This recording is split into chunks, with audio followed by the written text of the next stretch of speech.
working relationship. The other factor in that was Robert Vaughn had a business partner, Sherwood Price, I think was his name, who also had his own ideas about how the show should be made. And, the result of that is there is an episode of The Protectors called It Could Be Practically Anywhere on the Island, which was considered by Lou Gray to be the worst piece of television ever made. Oh dear. So that's what, and it really is. I mean, it is so bad. But that was directed by Robert Vaughn. It's the only episode he directed, and his business partner, his business partner Sherwood Price was in that episode in a major role. There was just a lot of ego going on, and it was just a sad state of affairs, really. So anyway. So yeah, that kind of gives you a picture of what making The Protectors was like, and, I'm sure early on in the series it was probably going very well. I mean, there are some really good, so I'm told, because I haven't actually watched the whole series, because there are 52 episodes of this. I'm told there are some very excellent standout episodes.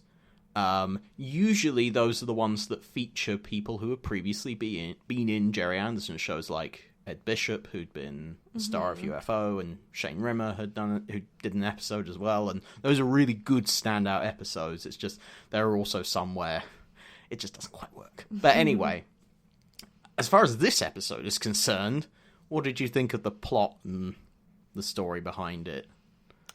It was okay. I mean, it's relatively straightforward, and I like that in a first episode when you're getting everything set up, just that there's some people, I think there's some people who are making fake gold, and they started killing off these people. I assume they're competition or something like that, and there was one of them left. He was about to do this, stunt for a movie, and his parachute was going to fail, and the second one was going to be fine, but it wasn't going to be fine because they were going to kill him, and they saved the day. Yep. And that's pretty much it. I didn't want to dive too much into the plot because, to be honest, it's fairly arbitrary. It doesn't necessarily give you much of it. I mean, it gives you a rough idea of what the whole show is like. They do that kind of plot, fairly often, but it's nothing special.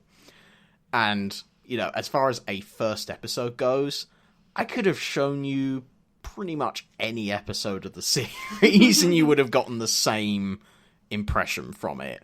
And as I said before, shows were kind of deliberately made that way so that they could show the episodes in whatever order they liked.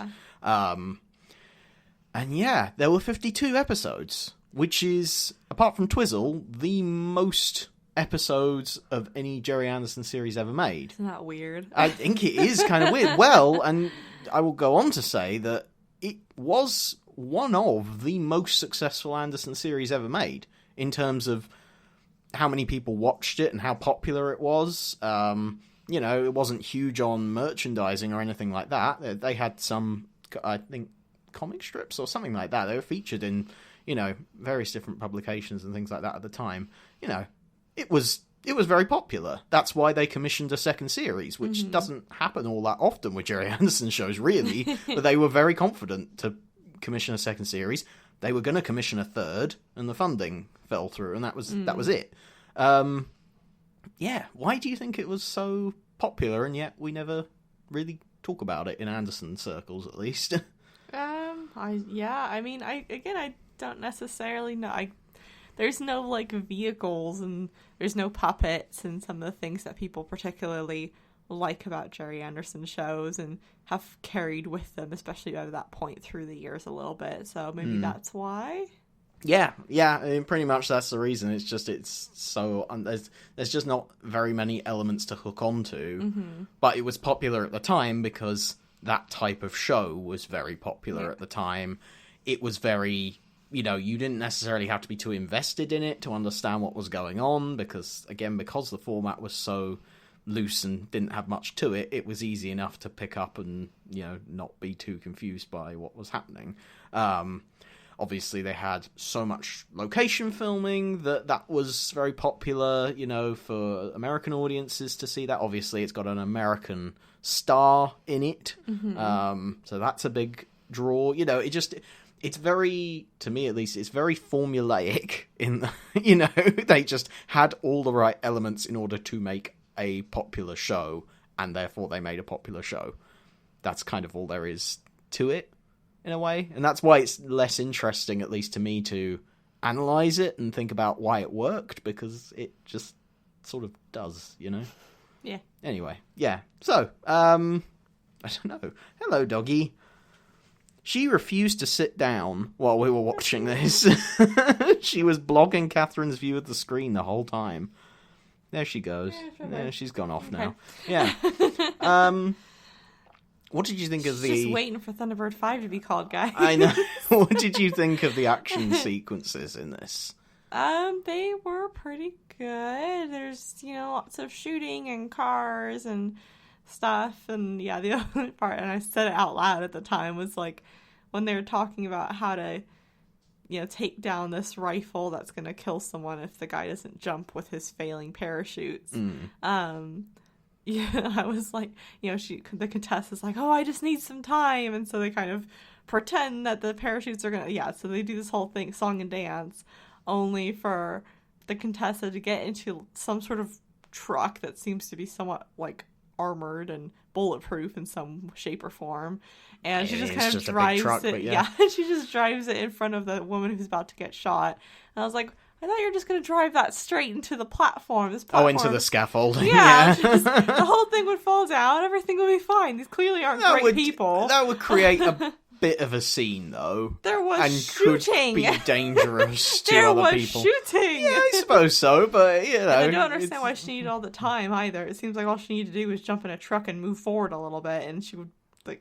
I don't know. She needed thinking time. It was just a little bit convenient. Like, oh, we've got to still do the stunt. Let's do the stunt. I was like, okay. Yes, there is a lot of parachuting in this episode, both the opening sequence and then the finale of it all. Yes. It's very exciting. I really actually hadn't realised how much was packed into those 25 minutes. Again... Those ITC action-adventure shows that Lou Gray commissioned, some of them were an hour long, some of them were half-hour long, and it, very much affects how much they can do in terms of tell a story. Yeah. A lot of the time they move way too quickly. I'm thinking particularly of The Adventurer. My goodness, the editing on that is atrocious. Everything moves so quickly, you have no idea what's going on in terms of plot. And also the plots are very bad anyway. But this does a good job, wouldn't you say? Yeah, at least this episode did. Yeah, you got a good grasp of kind of what was going on and who the characters were and things like that. What did you think of the very 70s eating establishment that they went to? It looked so uncomfortable. At first I was like, why are they like eating what's basically a strip club? Like it was just a cage in the middle of the room that everyone's dancing weird. in. Yeah, and the music's very 70s and the way they're dancing doesn't match with the music they're listening to, and it's very awkward. Yeah, to me. Kind of, yeah, there's a lot of that. There is a lot of that because they're trying to appear all hip and groovy, and it's just like... Some of the costume choices for the contestants as well are like, oh, she had a lot of costume changes. She has a lot of costume changes. Yeah. It's like, oh, we have to go check out a warehouse. I better go change. Well, yeah, but that's again, just another appealing element of the show to try and interest as many people as possible. I'm sure at the time they were very nice, but now you're looking like, oh wow, that's bright. I don't know. I think it looks pretty cool, but yeah. Let's see, other elements to this. We've got Harry Rule, the Contessa. We see a little bit of Paul Boucher, played by Tony Anholt, who's the third Protector. The Protectors is supposed to be an organisation made up of private detectives all over the world, but we mainly see those three. Yeah. And in the second season, I'm pretty sure you only see those three. Obviously, most of the screen time is taken up by Robert Vaughn. He's kind of the main star of it, but, the others have lots to do as well. Then you have Suki, who is Harry Rule's assistant, maid sort of thing. Know. I don't know what's going on there. She's not a very good actress. She turns up again in Space 1999 season 2, as does Tony Anholt, which you'll see when we get to it. And yeah, and then the only other sort of major recurring character is Chino, who is the Contessa's driver, and that's it. Really, no other major recurring characters. Well, they had to ship everyone around the world, didn't they? They didn't want so many people. Again, it was a cheap way of doing it. So I believe the way it kind of worked was they shot all the location footage for the entire first season first, and then they went back to England and shot everything in the studios. The location filming was very stressful because they've got to move an entire film unit from country to country to country, all of their equipment. It was just a huge operation, a huge undertaking at the time. And of course, you don't see any of that in this episode because hardly any of it is set. I don't think it's set outside of England anyway. Not much of it anyway. Or at least nothing that couldn't be done with stock footage. But so there you go. That's pretty much The Protectors. Anything else you want to add to it at all? Anything else you took away? Did you enjoy it? Would you watch more? I would probably try to watch more. I don't think it was ever going to become like, oh, I can't wait to watch that. But like, it wasn't bad. Yeah. Like, again, simplistic storytelling kind of fits the time that they have to tell the story. So I appreciate that they recognize that because it's a bit frustrating when shows don't and they just try to do too much in their time. Yeah. It's very simple stuff. Okay then, well, what would you give The Protectors 2,000 Feet to Die out of 10? I'm going to give it a 5 out of 10. 5 out of 10. Okay. Yep. Bang on, middle of the road sort of thing. It's fine. It's good.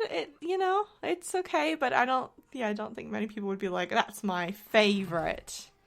Yeah, I wouldn't thought many people would say it. It's definitely underappreciated. Not many people have seen it. It's not really talked about very much because it is just so different from what is kind of recognized as the Jerry Anderson brand. So it's kind of fallen by the wayside. But as I say, at the time, very, very popular. Possibly one of the most successful, depending on how you're defining it, successful Anderson series that was made. So yeah, very interesting indeed. That pretty much wraps up this week's episode. We haven't got long to go, but we've got a few more interesting surprises coming up along the way. So, thank you very much for listening. You can follow us on Facebook at the Security Hazard page. Follow me on Twitter at Security Hazard. Go to the Security Hazard blog to subscribe and get all the updates as soon as they come out. securityhazard.net. And you can email in with your thoughts and memories about all the shows that we're watching by emailing sec.hazard.pod@gmail.com. Thank you very much for listening. Thank you. And we will catch you next week. Bye. Bye for now. Bye-bye.